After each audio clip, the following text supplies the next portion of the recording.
gaming like in Australia? I guess it's a bit different to everywhere else, like USA, Europe, Brazil, everything like that. I mean, I think over here it's a lot more accepted.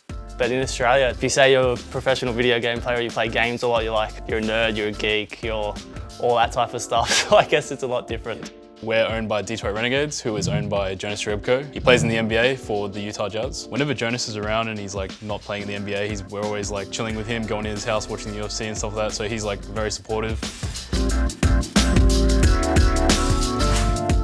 It is nice to have the actual physical environment, because after practice we can just go out on like the back deck and just like chill for a second, talk about whatever. But yeah, there's just so many things that you can do just outside of the game that really helps. Like, it can make an impact as long as people are like fully involved and they're trying. I wouldn't say there's too much difference between Australians and Americans, to be honest. Just the massive thing coming over there would just be like not seeing our family and stuff like that. It sucks that we don't get to see them all the time, but I'm always like calling my parents, talking to my sister on the phone and stuff like that to stay in touch. But at the end of the day, this is our job and it's something we love to do, so we're down to do it. Mum and Dad are always keeping up on my games. They're always like watching Twitch and stuff like that, give me a call about every game, but yeah, they've been very supportive. My dad and my mum were like so against it. They would like, at 7 PM, they'd unplug the internet, say no more internet, no more computer. Obviously I got the call to move over to America, and ever since then they've like completely done a 180. They just follow me, call me all the time, watch my games. I think the main thing coming here would definitely be the internet. In Australia, you were saying you had a download speed of 8 and an upload of 1 or something like that. It was actually ridiculous. Coming into America, we obviously need a great net, and Xfinity provides us with that.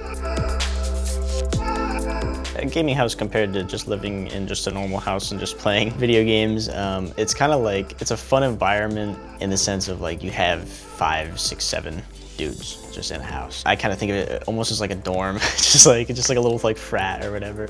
You know, we don't have to really do anything out. Like, this is our life, you know what I mean? And it's gaming for a living. So it's probably one of the best jobs in the world right now.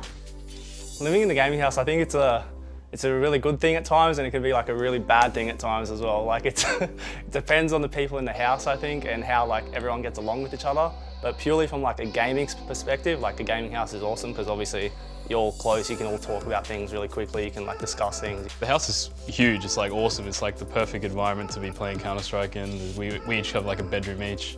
It's we're not like bunking or anything like that, which is pretty decent. We're all pretty good friends, and I think we're lucky enough to be one of those teams that get along pretty well in a gaming house compared to what I've heard about other teams. The Aussies definitely like to have fun. Me and Carlo, I guess, in the house, and Alex would probably be the jokesters, just like mucking around, getting loud. Move your legs. You're special. Because you're a special person? Yeah. Because you're just like... No, because I'm the smartest person in the house. I think if you're living with someone 24 hours a day, you obviously need to get along with them, or else it's just not going to work, period. A typical day for us would be something like, everybody's usually up around 12, 1 o'clock. People hang around on their PCs for just a couple hours. Do a little bit of like individual practice, like deathmatch, bots, demo watching or stuff like that, maybe for like an hour or something. And then we'll go into theory. So theory is just with everyone. It'll start probably about 2, 3 o'clock, and we'll do that for 2 hours, just going over like strats, little tweaks on anything like that, what we need to fix, what we're doing wrong. Then we jump into an actual scrimmage against other teams, probably play about 3, 4 maps. After those scrims, usually we talk about the whole day of practice.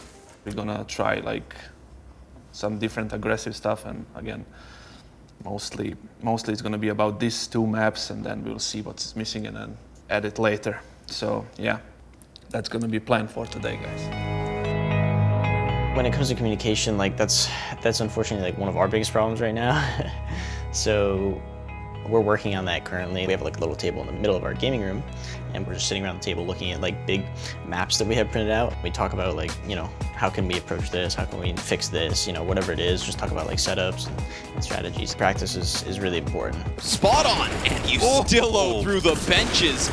He drops as JKS peppers the wall. Renegades find 16. Key things would obviously be trying to qualify for the big lands like ESL Pro League, ECS. Long term, I'd like to see us be like top 10 team in the world. I think we should be attending every major, attending all the like, you know, the big lands, and obviously breaking into the top 10. I don't think we're that far off. With our new fifth and a bit of practice, like, it's definitely possible. Here's the footsteps. Oh, he knows, but he cannot take the kill.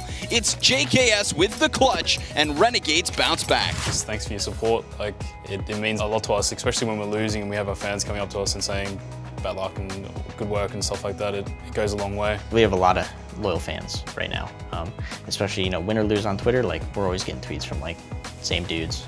You know, they're really great fans. So I thank you guys a lot for that.